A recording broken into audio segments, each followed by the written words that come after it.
Shout out Bruce Gas, aka Toka 2. You know I had to drop a track for my boy. Hey, boy, where you at? Yeah, I've been in your rapping boys out here telling favors. I'm the hardest young nigga, I ain't signed to no label. Hey, Bruce Gas putting them fights on the table. Calling that boxing since Kane versus Abel. Smoking so much gas, you would think that shit was fatal. The people champion like Muhammad Ali. Shout out Bruce Gas, one day we gon' meet. Yeah, we gon' blow it down, we gon' smoke hella weed. Yeah, we gon' blow it down, take a hit out the Toka 2. Slipping hella shots, feel like Tyson with the peak. Little Glock by my side, but it hit just like Isaac Cruz. Shout out Mad Chad, real shit, that's my fucking dude. We always cooking on the panel. Strapped to my side, I ain't talking about no sandals. Bruce passed me the blunt, I'ma light it like a candle. Ayy, non-stop bars, man, I always spit flames.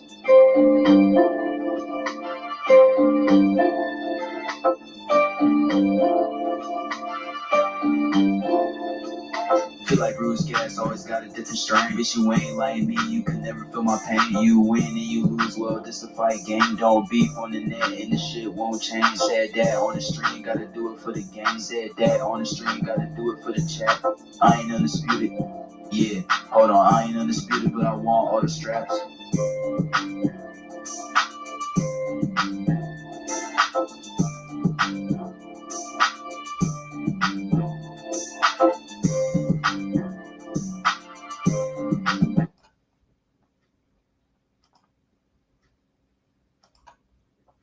Good evening.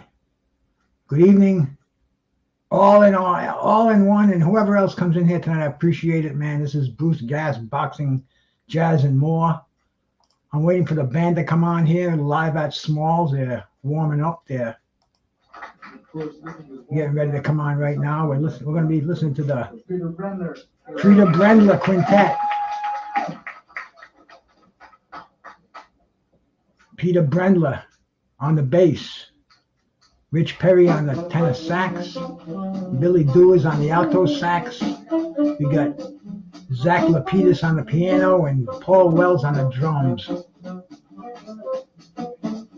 Like boxing, we gotta stick with the future and the present, but we love the past.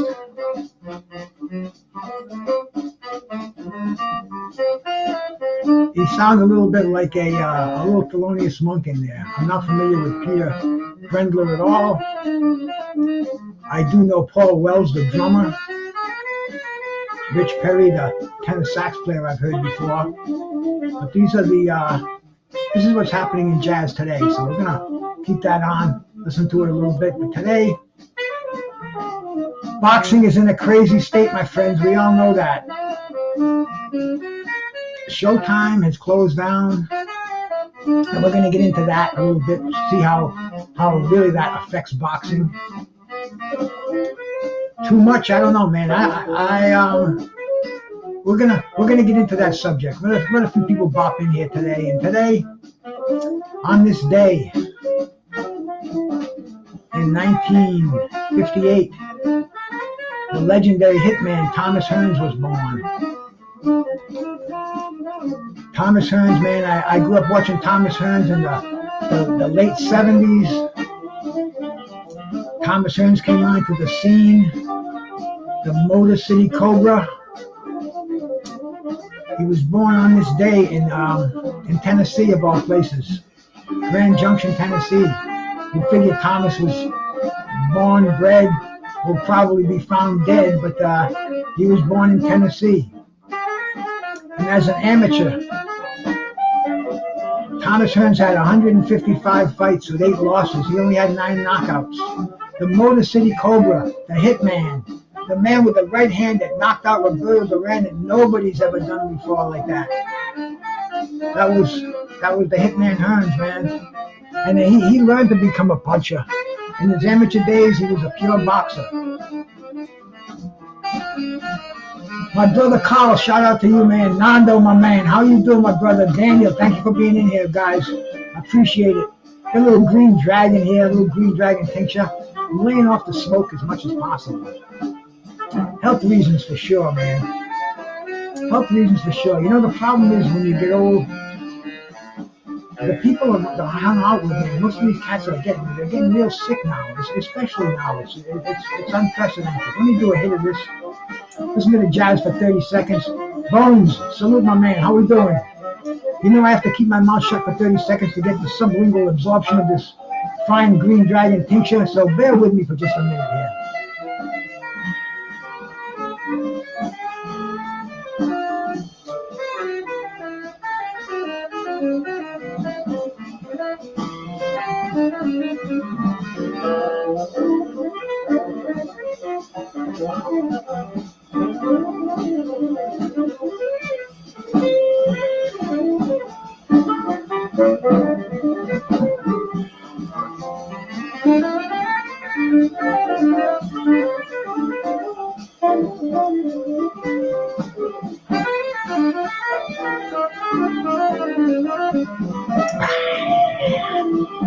See, this is some true avant-garde jazz. You got dueling saxophones. You got the alto sax dueling with the tenor sax. It sounds like an early Miles band with Cannonball Adderley on the alto sax and John Coltrane on the tenor sax. And they're going back and forth and trading these riffs just like Sugar Ray Leonard and Thomas Hearns were trading punches, man. Not them gummies.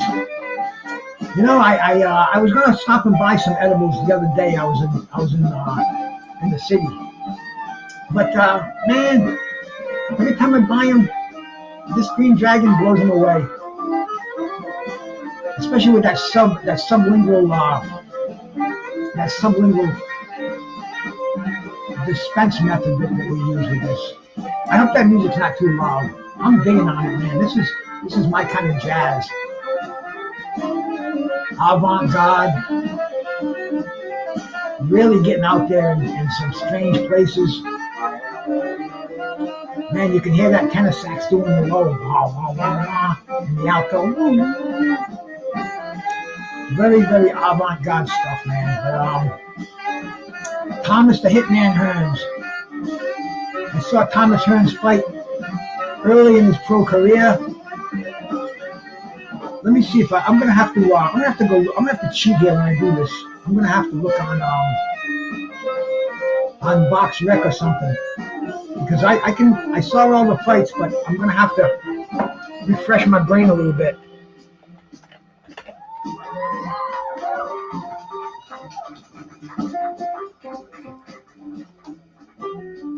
I think Ceziak Mascazzini. Was that his name? I can't really pronounce that last name, but I think that was the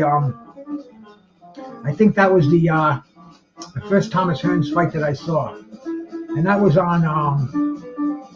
See, now I gotta take my ad block down, refresh. See, they're getting hit to the ad blocks. You know me, man. I'm always looking for a way to watch these things without having to pay that extra dollar or even listen to that extra ad. But anyway, man, we go back to Thomas Hearns' career. Where did he start? In 1977, I believe. Yes, in November of 77. He fought the usual Jerry Strickland, Jerome Hill, Eddie Marcel. I remember reading about that in the Ring magazines. Bruce Finch, very tough fighter in the day. Clyde Gray, Rudy Barrios. I mean, he did not have an easy introduction into boxing. Clyde Gray from Canada. He already had a record of 65 wins and 6 losses when Thomas Hearns came in there and took him out in the 4th round. I'm sorry, the 10th round. See, these fights I saw, but I have to cheat. Hey, Johnny, how we doing, my bro? Picasso, my brother. Thank you for coming by, man. We're going to talk about the crazy state of boxing. Today, first I'm honoring Thomas the Hitman Hearns, man. One of the fighters that I grew up with in the 70s and the 80s. And, man, today's his birthday, 65 years old. I got him by a couple of years. Not that many, though. But Thomas Hearns gets his Medicare card today. Alfonso Heyman, very tough veteran. Got by Alfonso Heyman with a decision because Thomas Hearns was knocking everybody out. Like I said, man, he wasn't a knockout puncher. Emmanuel Stewart, he saw the talent, he saw the leverage, he saw that Thomas Hearns wasn't throwing the proper power punches. He got that right hand, man, the Hitman. He just had that right hand that took your head off, man.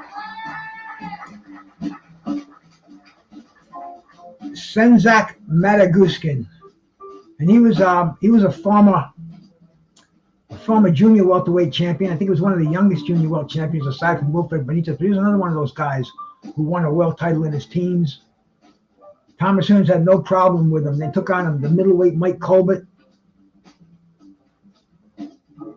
Then there was the fight that his graduation fight, man. That was the blossoming fight when he fought and knocked out the legendary Mexican assassin, Jose Pepino Cuevas.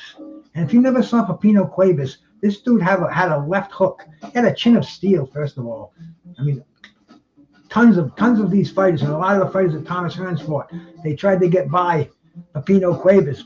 Demetrius Bright, my brother, salute, bro, peace. But Cuevas was he was the boogeyman at 147. Sugar Ray Leonard didn't want anything to do with Pepino Cuevas. Pepino Cuevas was knocking out everybody. Out of Mexico, tough as they come. This was a fight that was promoted by Muhammad Ali Fight Promotions in Detroit. It was in 1980 in August. I remember the night. I didn't see the fight live, but on the same card, it was I think it was Tex Cobb and Ernie Shavers. And Tex Cobb stopped Ernie Shavers. But yeah, Ali was at ringside, and this was the precursor. They were building up the Sugar Ray Leonard and Thomas Hearns fight. Angelo Dundee, he wasn't the kind of a trainer who stayed with his fighters at all times. He had a lot of fighters, and he traveled around. He came back and he found out that some of the Sugar Ray Leonard had Mike Trainer as his lawyer, and Pepe Correa as training him. Anyway, they were going behind Angelo's back, and they were negotiating with Thomas Hearns. And Angelo knew that was a huge fight that was down the road. He said, no, cut that right now. These two will fight later. Let them both go out and win titles, and this is going to be a super fight. And a super fight it was, man. A super fight it was. Before that, they both fought on the same card. It was in the summer of 1981. Sugar Ray Leonard took on Ahab Kayulia, won the WBA junior middleweight champion. Thomas Hearns took on a tough contender named Pablo Baez. Took him out in the third round. But they both fought on the same card. They didn't have to worry about crossing the street. Andrew Charles, my brother, salute, man. Thank you for coming by. Thomas Hearns and Leonard were on that collision course 3 months later. 3 months later, they fought there in the fight. One of the most incredible fights I've ever seen in my life. I talk about this fight all the time. This was the boxing historian, Curtis Anderson. This was his favorite fight. It had everything you wanted in a fight, man. It had back and forth action. It had injuries. Sugar Ray Leonard's eye looked like an apple that was out there so far. Thomas Hearns was ahead by 3 rounds. Angelo Dundee with the famous, "You're blowing it, son, you're blowing it." And Sugar Ray Leonard came back and he stomped Thomas Hearns in the 14th round. But that did not stop Thomas Hearns. So he came back and fought. He was going to fight as a middleweight. He came back and took on some light middleweights, we'll say. He earned himself a title fight with newly crowned WBC super welterweight titleist Wilfredo Benitez. I don't know why I said Wilfredo. A lot of people make that mistake, but he was Wilfred Benitez. The Puerto Rican Gomez was Wilfredo Gomez. So it's a acceptable mistake. That's my man, Paul Wells on the drums.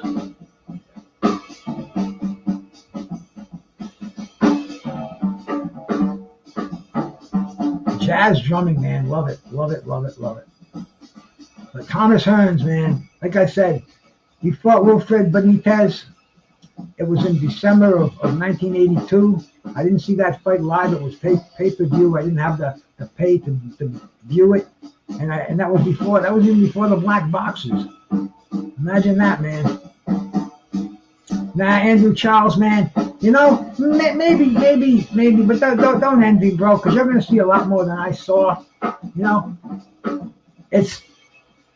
I took advantage of what was available to me, and man, I saw some great fights, and I saw the Thomas Hearns, whose birthday it is today, 65 years young, and believe me, man, try to stay healthy. Try to stay healthy. Right now, my brother was rushed to the hospital on Saturday, and he's still in there. You know, they kind of all made fun of me when I started getting myself in a whole different frame of mind 30 years ago. You know, putting my physical well-being ahead of anything else, man. Knowing that I couldn't eat the crap that I was eating, I couldn't do the drugs that I was doing, and you know, I thank God every day. I try to stay healthy, and they kind of like laughed at me. And I'm seeing all my friends now, and you know, they're all getting. Their bodies are getting tired. It's payback time. You know, stay active. Walk a lot, man. Try to walk every day. Try to move those legs. Drink a lot of water. Try to stay away from alcohol, caffeine.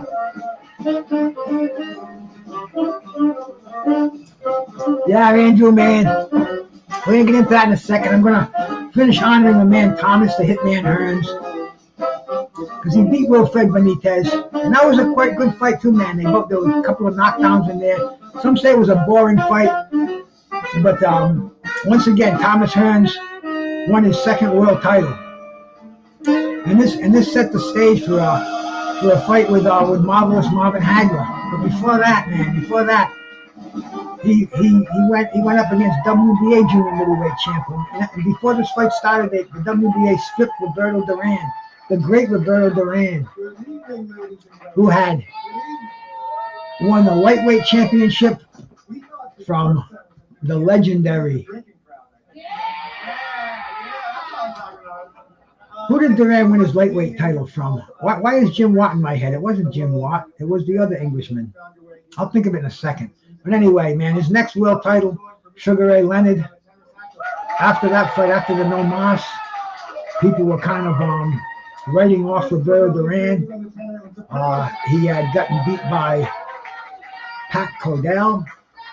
No, who was it who beat him? I'm so bad with names, man. Especially when I get here on YouTube. You know what it is? I think I need another smack of the Green Dragon to relax me, man. Ken Buchanan, that's what I was trying to think of. Ken Buchanan, he beat for the lightweight title. Madison Square Garden. Excuse me for 30 seconds. Listen to the Peter Brendler Quintet. That being said, because it's New York, Zach is a very busy piano player, and he can only stay with us for one more song. So then he has to go to his other gig because he's just that busy. So when he leaves after this next tune, it's not, well, maybe he needs to, but that's not why he's leaving. He has another gig to go. So he will have to, I'll leave after this next tune. All right. Yeah, we'll figure things out from there because it's New York. So that first tune we played was by the jazz legend Charlie Parker, wonderful composer who I've spent a lot of time studying. You're thinking of the legendary Esteban de Jesus. That one was called Visa. We're going to continue on. And Esteban de Jesus, he died of AIDS. Roberto Duran went to see him in Puerto Rico when he was real sick. Esteban de Jesus beat Roberto Duran. And Duran came back and beat Esteban de Jesus twice for the titles. I think that de Jesus might have had a version of a belt. Check money.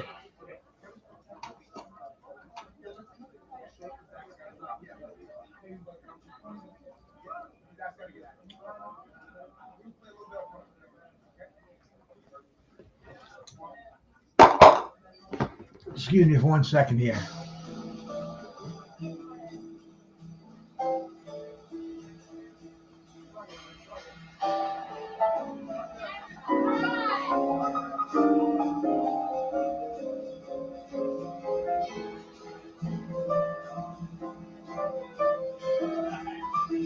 Just a second here, man.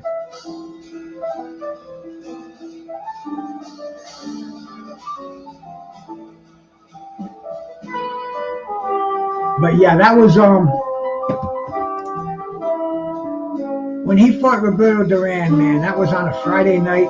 I was almost divorced. I think this was one of the nails in the coffin.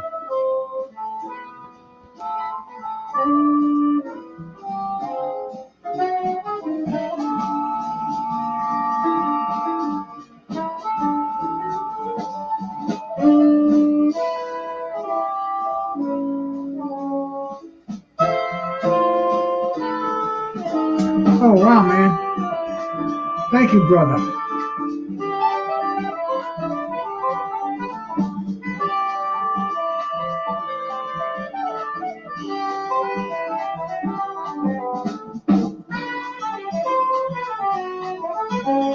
I'm not really good with using these apps, Demetrius. Thank you so much. Let me get a let me get a look at that, man. Wow, Demetrius, thank you so much, brother. $10 super chat, man. I don't get too many of those enough. I really appreciate that. It humbles me because I don't feel what I'm doing on here is worth anything, really, man. I should be paying you cats to come in here and listen to me. But man, I appreciate that so much, brother. Thank you. Let's get back to my man Thomas the Hitman Hearns, man. 65 years old today. I mean, the fight with Roberto Duran was stripped of his title, of his WBA title. But to me, this was the two best junior middleweight champions in the world going at it. And like I said, Roberto Duran, he came back from that humiliation of Sugar Ray Leonard, came back and defeated Davey Moore in Madison Square Garden on his 32nd birthday, I believe. But yeah, man, you know, these two met, and Thomas Hearns put Roberto Duran to sleep like I had never seen Roberto Duran was almost impervious to pain. I mean, it was just unbelievable. Yes, Kevin McMahon, happy birthday to Hitman Thomas Hearns. And man, I came home that night. My wife didn't want to hear it, man. My ex-wife,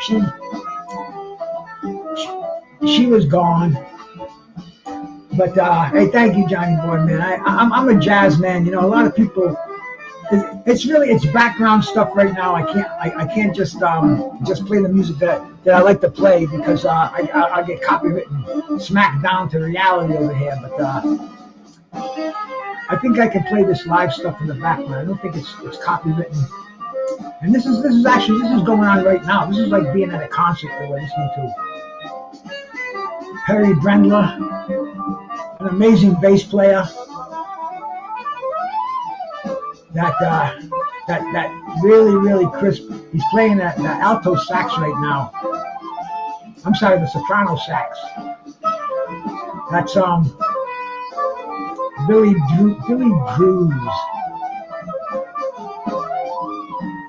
Drews on that soprano sax, man. Sounded like John Coltrane.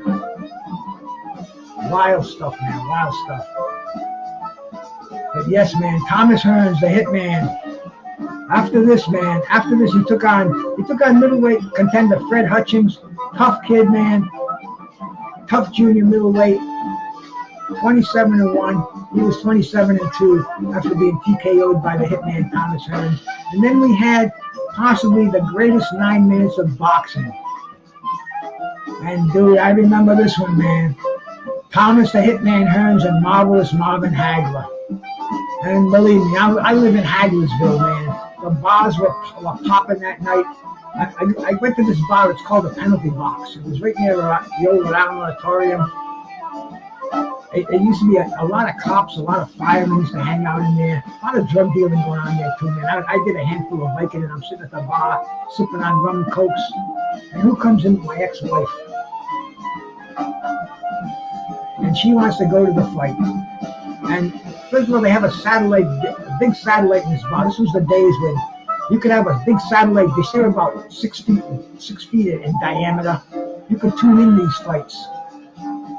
And Also at the time, the analog world of digital guitars, over the air cable was coming in, so there was a conflict going on there, and they beat the satellite signal, so the bar was like all bummed out, almost a riot.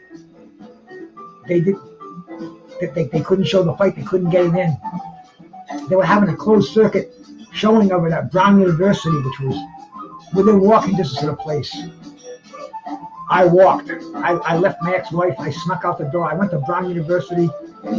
I stopped at a place called Family Liquors. I bought a pint of Bacardi. Went into the fight. I was drinking Cokes. I had some joints on me. It was Brown University. Nobody cared about the smoke. I could make myself some nice rum Cokes at the scene. I enjoyed that fight. It was 9 minutes of unbelievable war, bro. I mean, it was just incredible. It was one of the greatest fights you'll ever see for the sheer brutality of it, man. If you're a fan of that kind of fights, which I certainly am, that's maybe the fight of the decade. But anyway, man, marvelous Marvin Hagler. He beat Thomas Hearns, but that wasn't the end of Thomas Hearns once again, man. Thomas Hearns, he went on to fight on the undercard of Marvin Hagler and John the Beast Mugabe. And he knocked out James Black Gold Schuler in one round. James Black Gold Schuler was undefeated. They called him Black Gold because he was a gold medalist. I think the Olympics were boycotted back then. The '84 Olympics. The U.S. boycotted the '84 Olympics, I believe. But anyway, man, James Black Gold Schuler, he was the man at middleweight.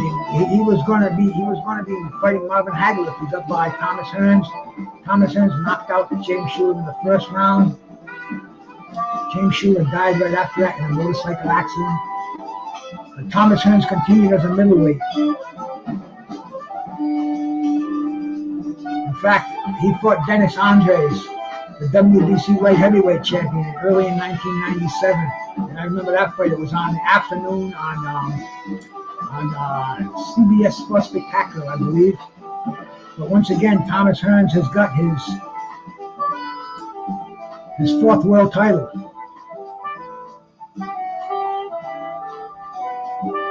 I'm sorry, man. He's got his third world title. He got the light heavy he got the WBC light heavyweight championship. Then he went down to middleweight. He fought for the vacant middleweight title that they stripped Marvin Hagler of, and he beat Juan Rodin, the #1 contender. Knocked him out in the fourth round. After that, man, it was a shock time. He fought Iran Barkley. Iran Barkley shocked the world when he knocked out Thomas Hearns in the third round. I couldn't believe it. It was on a Friday night. It was on some pay-per-view, but I had the black box back then, so I got the fight, man, and it was like unbelievable. Iran the Blade Barkley, his head was busted open, and he knocks out the Hitman Thomas Hearns. Thomas Hearns is not through though, man. Thomas Hearns is not through. He comes back on the scene. He beats James the Heat Kitchen in a tough majority decision 12-round bout. He takes himself the WBO World Super Middleweight title and the North American Boxing Federation Super Middleweight title. So the WBO was not truly accepted back then, but that was another world title for Thomas Hearns. Then was that long-awaited rematch 9 years later, man, against Sugar Ray Leonard. And that was a hell of a fight, man. I don't know if any of you cats remember that fight, but Thomas Hearns clearly won that fight. He was awarded a draw. Leonard got that gift decision. It was bittersweet, but Thomas Hearns was happy. One thing about Thomas Hearns, man, he was always upbeat. He redeemed himself in everybody's eyes. He knocked Leonard down twice in the fight, and he received a draw, and Thomas Hearns was redeemed. He beat middleweight contender Michael Olajide. He beat Virgil Hill, man, one of the great light heavyweight champs. He won the WBA light heavyweight champ from. He won the WBA light heavyweight champ from Virgil Hill, and he defended that. He defended it against Iran Barkley. Iran Barkley beats him on a split decision. I mean, Iran Barkley, what a crazy career he had, but he had the Hitman's number. So Thomas Hearns is beaten again by Iran Barkley, this time for the light heavyweight title. The first time was for the middleweight title. This time for the light heavyweight title. He went on and fought some light heavyweights: Freddie Delgado, Rem LaPaglia, Nate Mr. Miller, a cat who we've had on here. He fought Nate Mr. Miller in England, in Manchester, and he fought some cruiserweights. Uriah Grant. He lost that fight. That was for the IBO Cruiserweight Championship. Hurt his foot in the ring. He was never really the same after that. Fought a couple more times, retired for good in 206, man. That's a long career Thomas Hearns had. He started that in 1977, and it went all the way up to 2006, a 24-year career.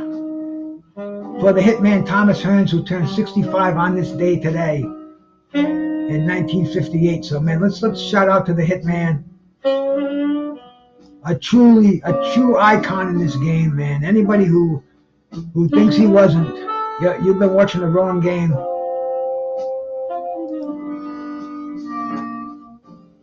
Susanna, salute my sister from the Philippines, man. Thank you for coming by. Always a pleasure to see you, sister. And now boxing right now. This is, we've heard for a long time that Showtime was going to leave boxing. This is the let me quote the statement from Showtime boss Stephen Espinosa. The company's decision is not a reflection of the work we have done in recent years, nor of our long and proud history. Unfortunately, in a rapidly evolving media marketplace, the company has had to make difficult choices in allocating resources, resetting priorities, and reshaping its content offering. While today's news is certainly difficult and disappointing, it is entirely out of our control. That was a hell of a fight, man. Was it that Pryor won that fight? Did he stop Hearns? I'm not sure. Kevin. We watched that in here one night, man. Those are some of the matchups that we wanted to see and happened in the amateurs. But yeah, bro, Thomas Hearns, man. Now this decision for Showtime to leave boxing. See, when I can remember this. This is not unprecedented. See, when I first started watching boxing, it was on free TV. It was on CB. I've said this a million times, man. We all know ABC, Wide World of Sports, CBS Sports Spectacular, NBC Sports World. This was great boxing, free of charge, just unbelievable stuff. Unfortunately, in the late 70s, the networks decided that boxing was getting a little bit too cruel, too expensive, wasn't the direction they wanted to go in, and network TV cut way back on boxing, where before every weekend there was one or two fights, one or two big fights too, fights that today would be pay-per-view quality. We were treated to 2 fights, 3 fights a year maybe, it got that bad. But see, that created a vacuum.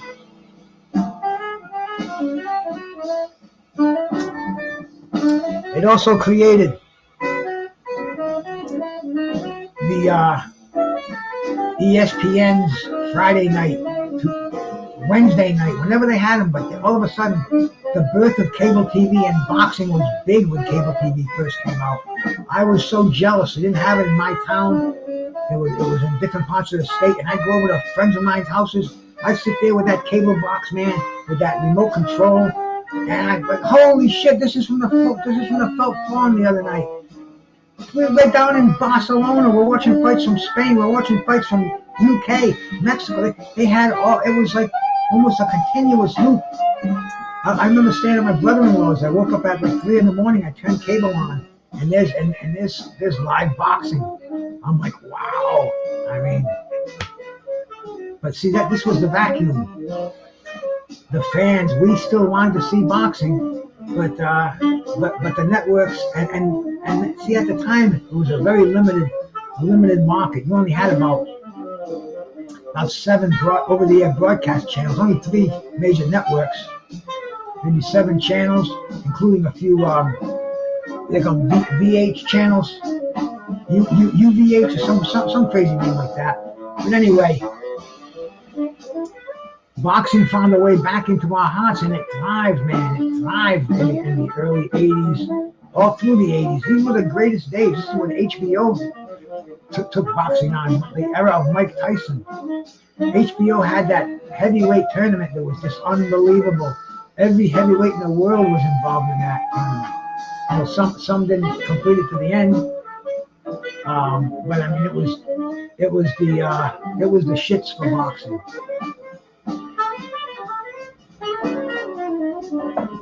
Every Tuesday night, USA Tuesday night fights. Sean O'Grady and Marv Albert, or Al Albert, one of the Albert boys. But they brought the best fights. And see, back in the day, back when ABC and CBS were doing the afternoon fights, they only showed the main event, maybe a little of the co-main or the highlights. But now with ESPN and USA, they were showing the entire card from beginning to end. And that went on, and the advent of HBO, great, like I said, great fights when we saw the Julio Cesar Chavez era. We saw the Tyson era. We saw Evander Holyfield's era. And then all of a sudden there was, Floyd. Floyd was an HBO fighter. And then Don King came in and he said, right after a fight, they were interviewing one of his fighters, and he took the mic and he said, Larry Merchant, we're tired of this HBO. You're prejudiced. You don't have the fighter's best interests at heart. And he went on and on. We're moving to Showtime. And he went right, and he did a Showtime commercial live on HBO. HBO hung on for a little while longer, but their days were numbered, and they got out. And I mean, boxing didn't miss a beat. All the HBO fights went to Showtime. We were still getting cable. They had this other service. It was called Knockout TV, KOTV. Every month they put on a pay-per-view fight, and I had the black box, so I was getting it for free. And these were fights like Larry Holmes and Evander Holyfield, George Foreman and Michael Mora, not Mora and Foreman, Foreman and Holyfield. I'm trying to think of some of the fights we saw on there. Michael Nunn and James Toney. But they were just Bobby Chacon and Ray Boom Boom Mancini. There were just a ton of them. A ton of these fights on this Knockout TV. It was a great service. And it was it kept boxing alive. And it was only like 1995 if you had to buy it to catch they usually had 3 bouts on the card. Great fights. They had Don King fights. They had Ken Goosen fights on there. They had Cedric Kushner, Bob Arum. It wasn't a closed door operation where they only used in-house fighters. They had it was a great thing, but all of a sudden that dried up too.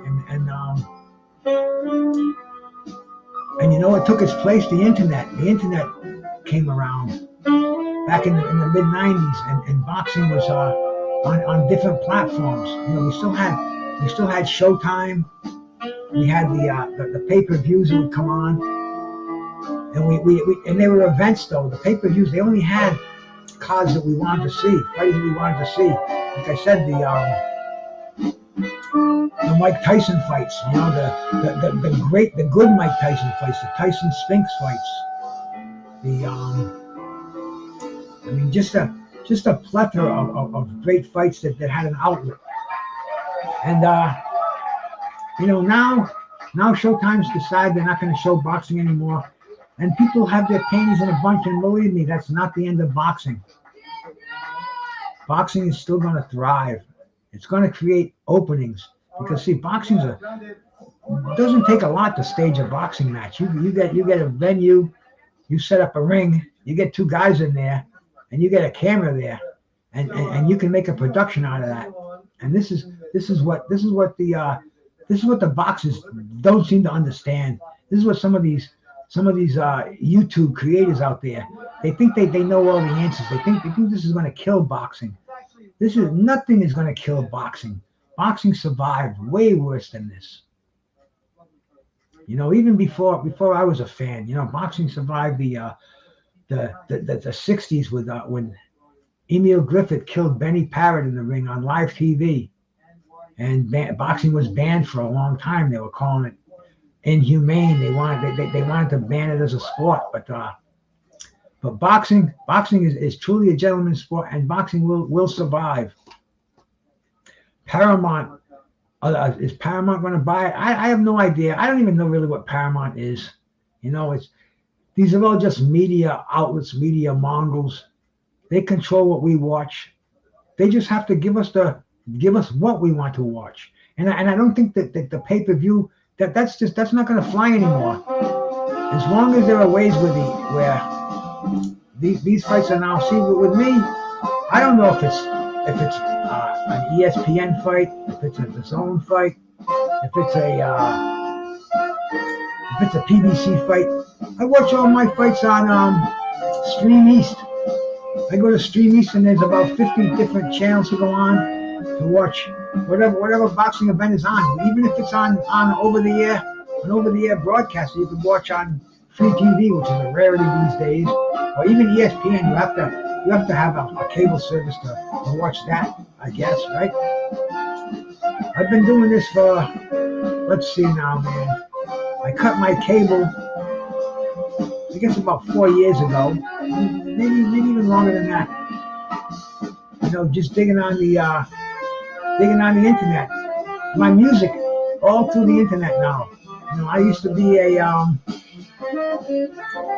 album guy. I have over 3,000 albums on vinyl, jazz albums on vinyl.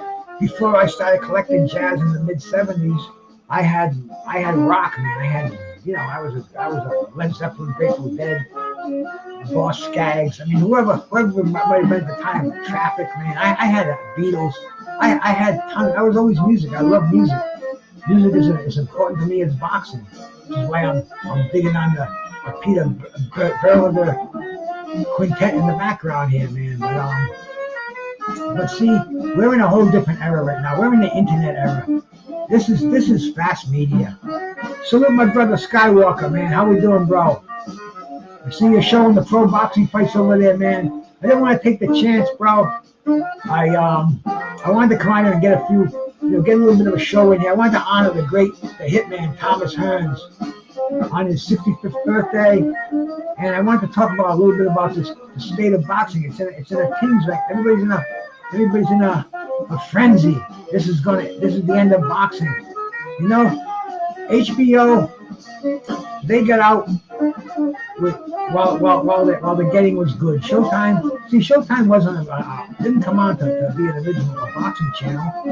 They're a movie channel, just like HBO. During the heyday of HBO, all of a sudden there'd be video stores that popped up. You could go out and you could rent movies faster than they were on HBO, and you saw the subscriptions dropping off on that. Same with Showtime. I originally got Showtime for the boxing, but I mean, it was great to watch a couple of movies every night. But it's a different ball game out there now. I mean, you don't even have to have I don't know what you get. You get movies on Netflix or Prime, whatever it may be. I go on a site called what the hell's the name of it, man? I can't even remember the name of it. Movies 24. Every movie you can imagine out there, man.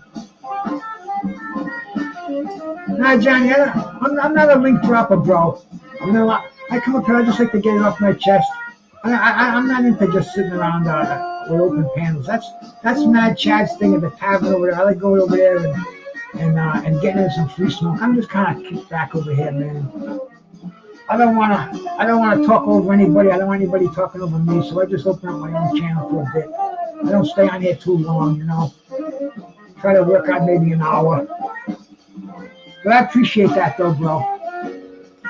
Maybe some other time. Let me do another hit of my green dragon over here.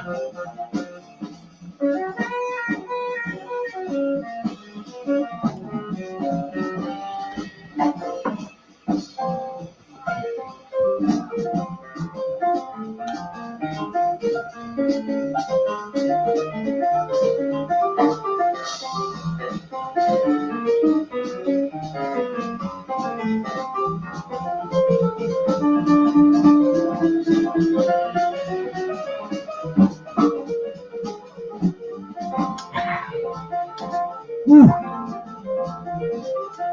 I think I might have swallowed that one a little too fast. Green teeth, green tongue. Do some water chaser here. I used to have a Facebook account. I just started it up again in the past year. And like I do this show and I shoot it over to Facebook, see if I can get some views over there. Today the camera isn't working over there. Let me just take a look and see if my show is being broadcast on Facebook.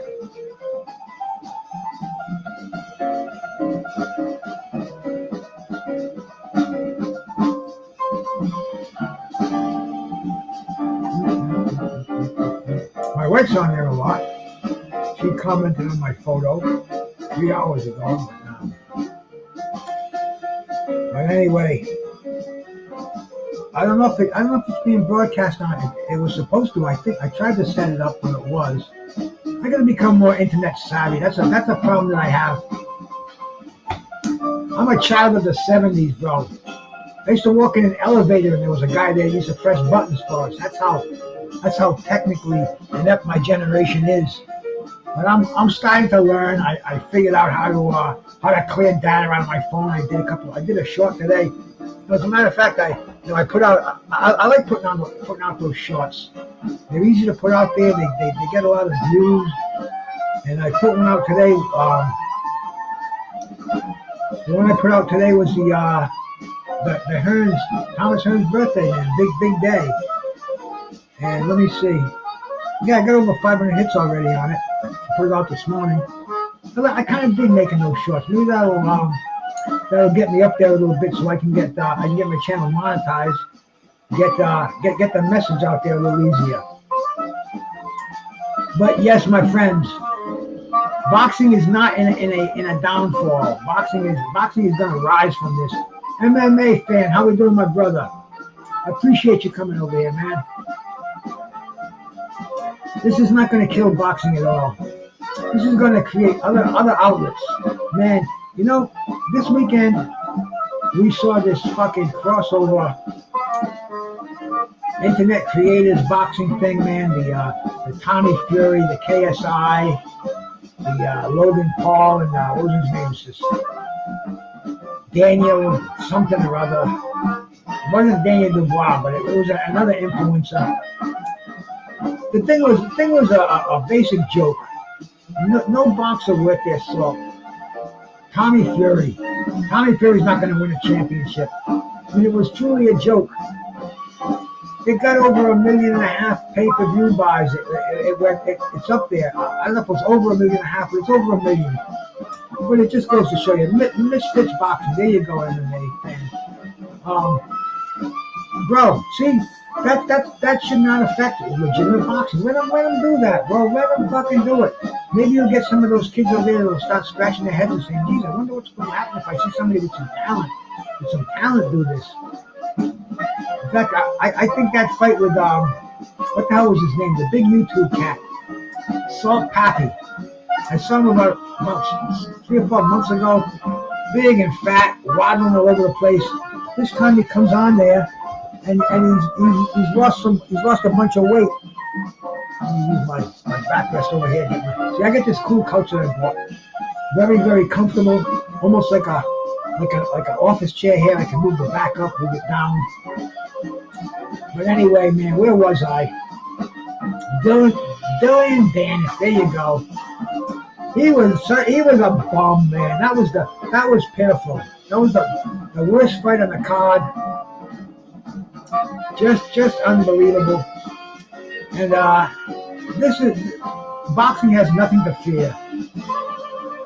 The only thing it has to fear is that some idiot well, see, that's why pay-per-view should be out the window. Anybody who's stupid enough to buy this Logan Paul, this fucking Tommy Fury bullshit, you shouldn't have money anyway. You know, you do dangerous things with money. A fool and his money are soon parted, and you know, to support trash like that, you're out of your mind.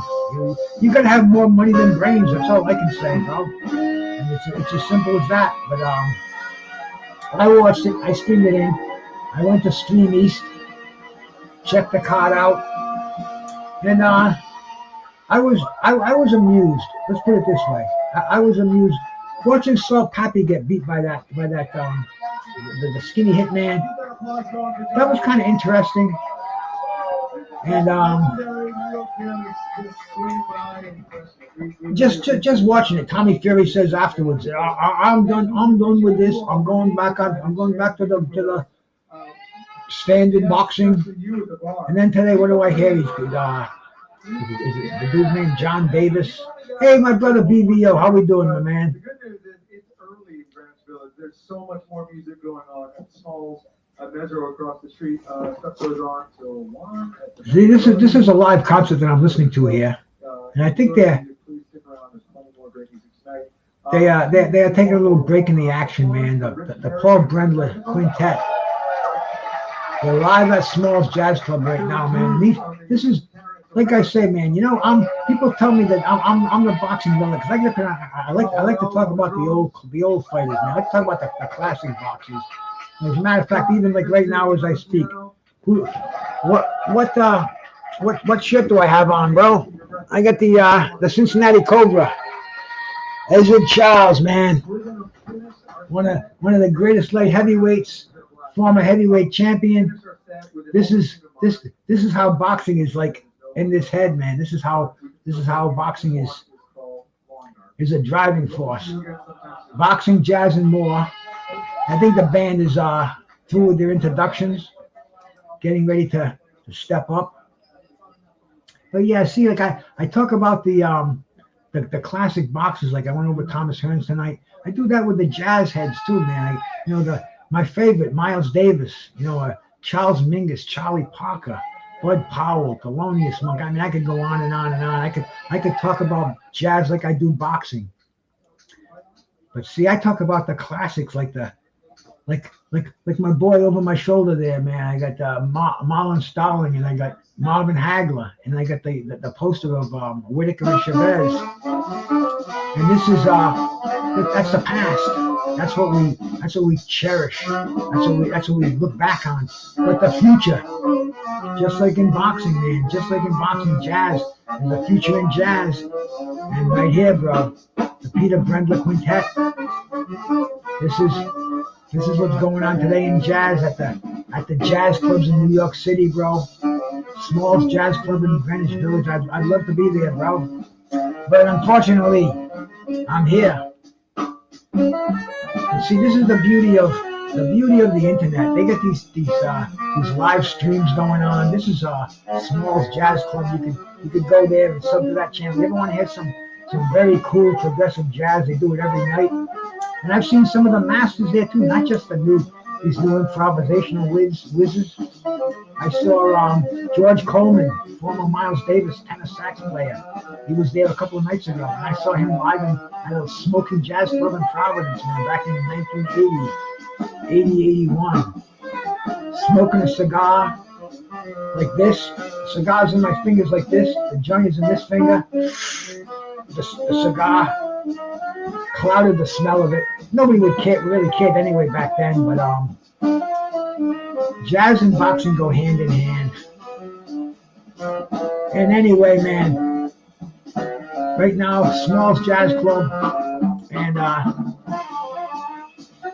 the progressiveness in boxing and the progressiveness in jazz, they go hand in hand.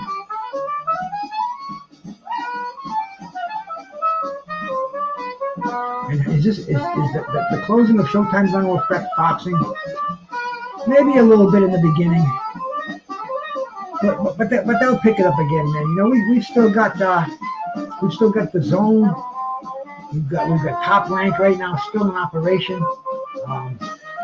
Prime is in. I mean, dude, it's the only thing it's going to affect is the showing of fights. And you know what I used to like? I used to like what did they call the showbox? The Next Generation. That's always good to keep an eye on what's happening, who's nipping at the heels of the champs. But you know, they're giving us garbage lately. They're charging exorbitant prices, and these people are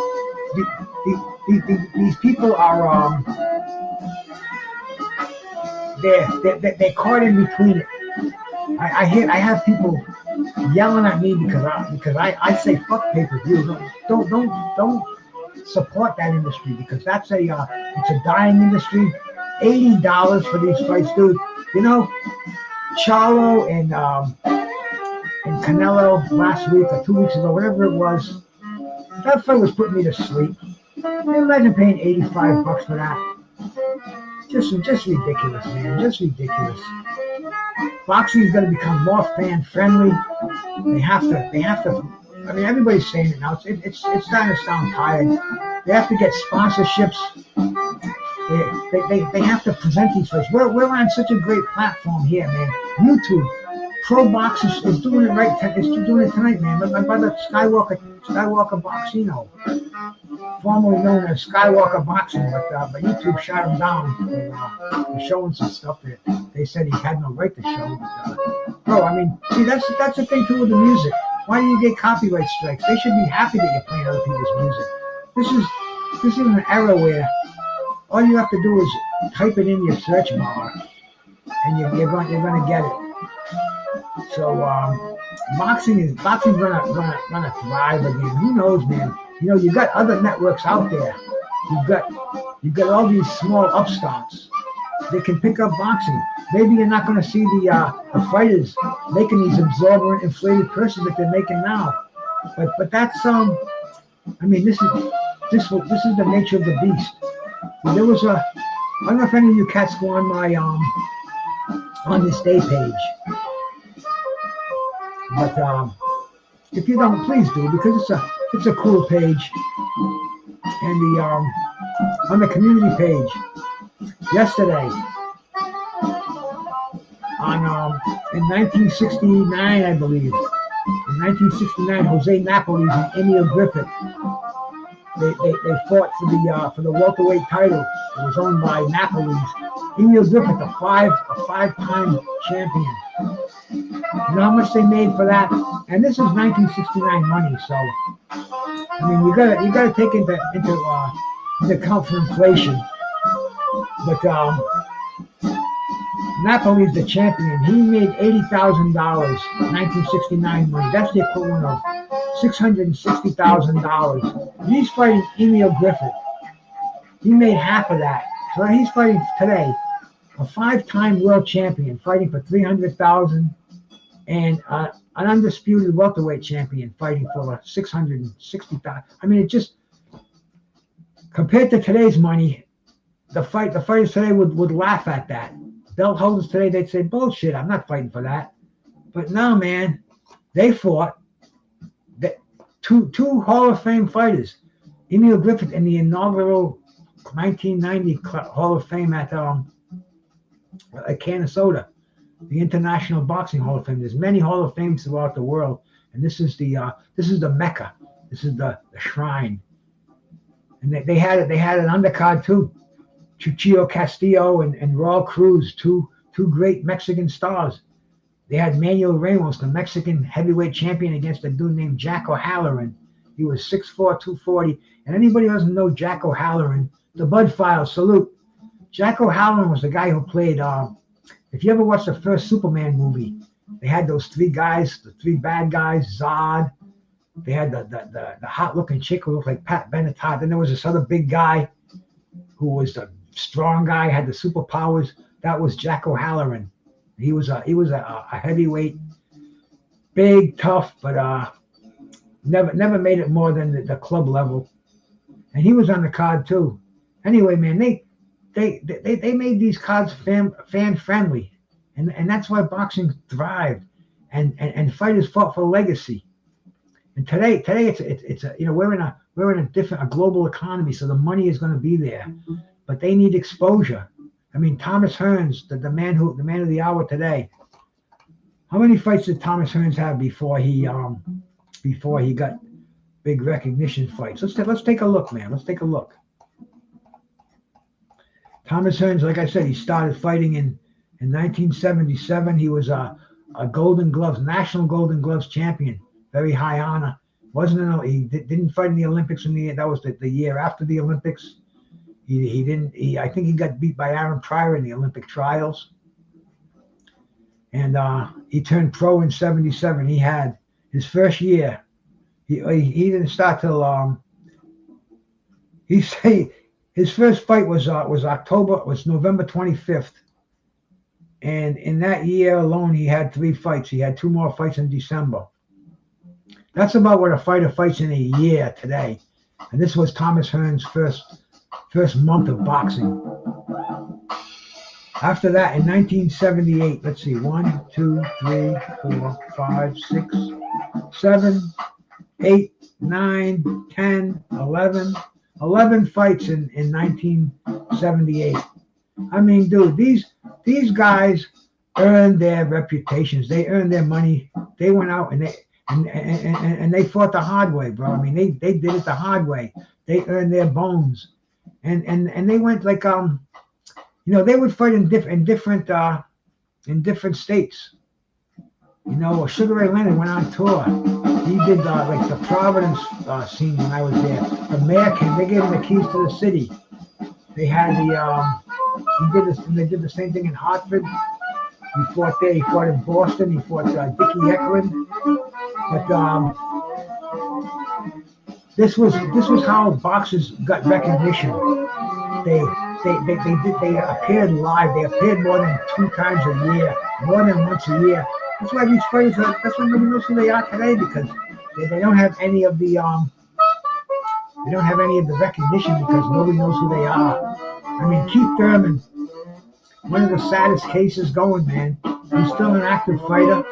He's only been beaten once or twice in his career. And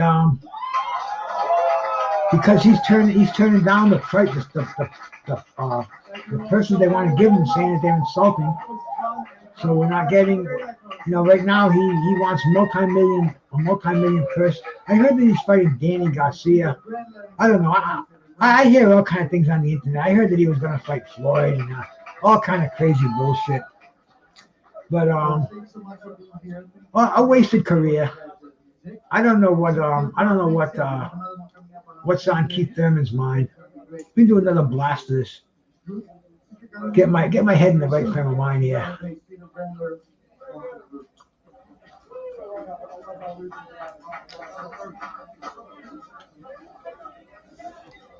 Yeah, guys. C-sharp.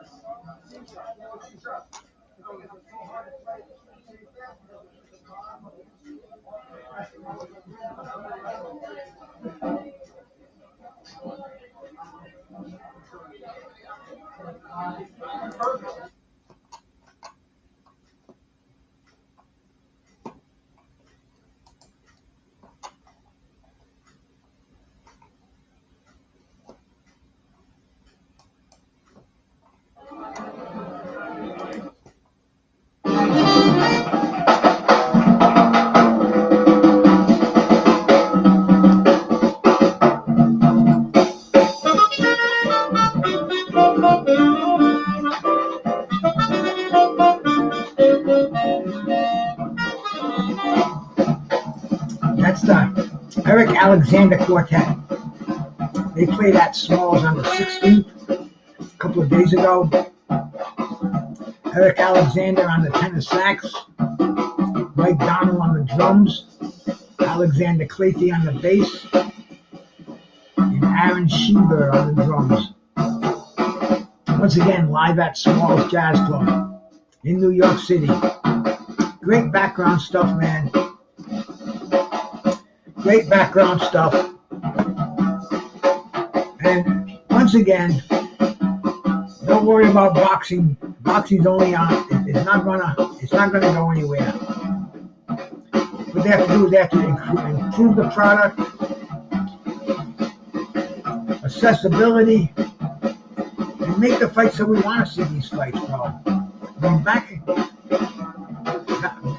in the day when they had pay-per-view fights, they were an event, and it wasn't just us and the pay-per-view company. It was the entire city made out.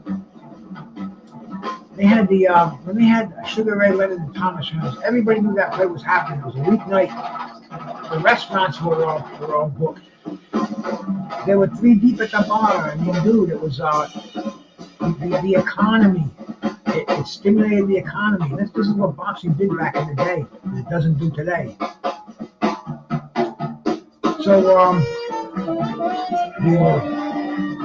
it's going to be interesting. It's going to be interesting to see if how this is going to affect boxing. I don't think it's going to lose a beat. I don't think it's going to miss a beat. I think boxing is bigger than Showtime. I think it's going to find another outlet real fast. There are upstart companies, internet companies, our own YouTube over here. YouTube would be crazy not to pick up on the slack. You got a huge YouTube boxing community, and if they could start showing quality boxing on YouTube, man, you know we're there. Right now, YouTube just came up with the ad block detection thing in there. They had it on the phone for a bit. Now it's on the laptop. Excuse me, I got little hiccups here from swallowing that blast of the green dragon. Always keep that water. I got my blood boxing tumbler here, man.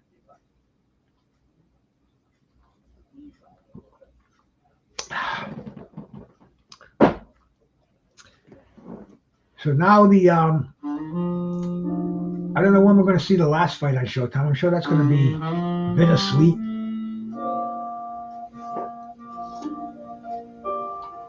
This Eric is a pretty smooth tenor sax player.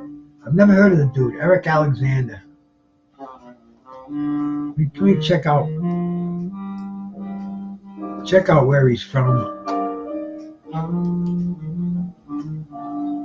That's a cool thing about Google. You can find stuff real easy.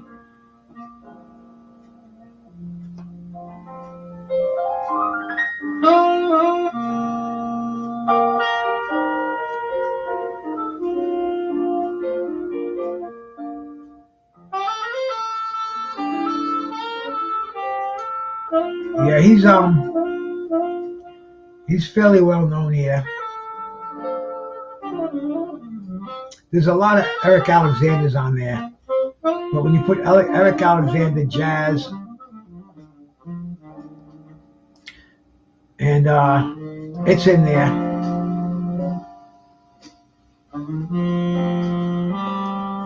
Let me do a little bit of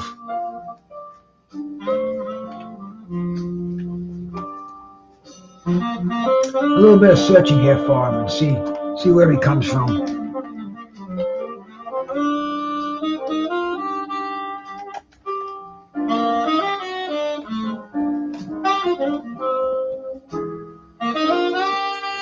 There he is. He's got a Wikipedia page.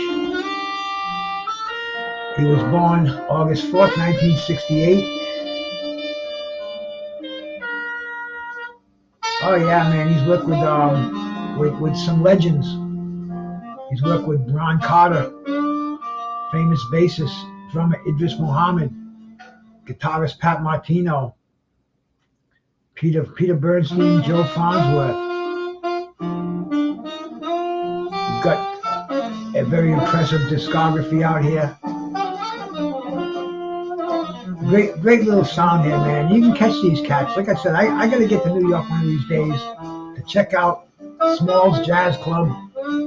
First time I go talk to the manager and say, hey, dude, hope you don't mind. I've been playing a lot of your music and as a background for my jazz show, but I shout all you cats out. Give you Just Do. Speaking of my friend Just Do, boxing child, and Just Do. He bops by a lot. I don't know if he's here tonight, but he puts on a great show every afternoon, man.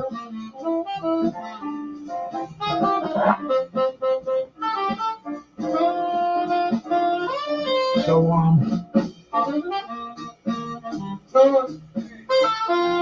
I will leave you with this. You do one more hit. And I have to be quiet for 30 seconds, so we'll dig on the tunes for another 30 seconds. We'll dig on Eric Alexander.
Yeah, that was a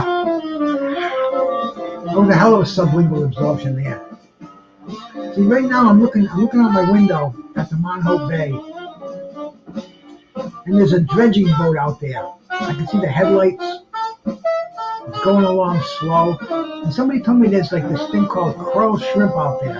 I gotta go over again. I think I looked them up once. They're these small shrimp, and they're big in China and Japan, and they have these boats that come in and dredge. I guess they dredge all night long.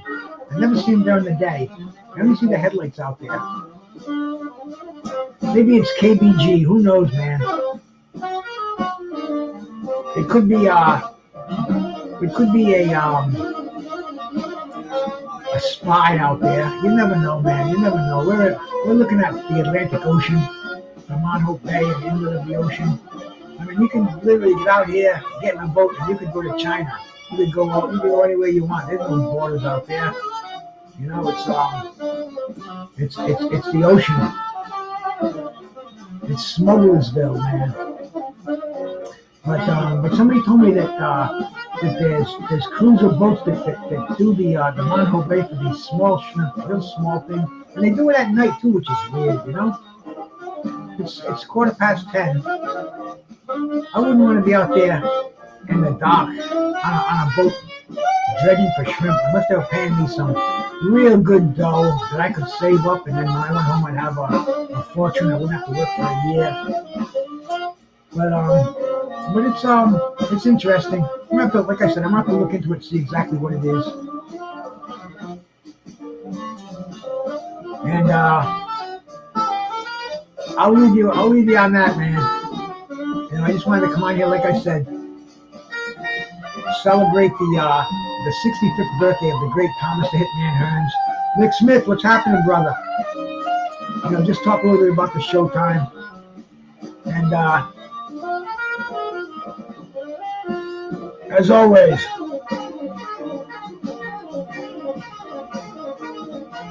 I've got to find my theme song. Shout out Bruce Cass, aka Toka 2. You know I had to drop a track for my boy. Hey, boy, where you at? Yeah, video rapping boys out here telling favors. I'm the hardest young nigga, I ain't signed to no label. Hey, Bruce Gas putting them fights on the table. Calling that boxing since Kane versus Abel. Smoking so much gas, you would think that shit was fatal. I'm the people's champion like Muhammad Ali. Shout out Bruce Gas, one day we gon' meet. Yeah, we gon' blow it down, we gon' smoke hella weed. Yeah, we gon' blow it down, take a hit out the Toka too. Slipping hella shots, but like Tyson with the peak. Little Glock on my side, but it hit just like Isaac Cruz. Shout out Mad Chad, real shit, that's my fucking dude. We always cooking on the panel. Strapped to my side, I ain't talking about no sandals. Bruce pass me the blunt, I'ma light it like a candle. Ayy, non-stop bars, man, I always spit flames.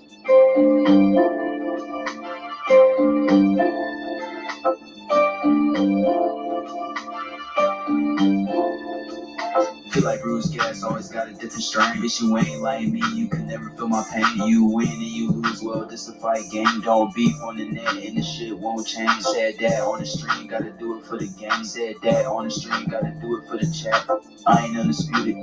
Yeah, hold on, I ain't undisputed, but I want all the straps.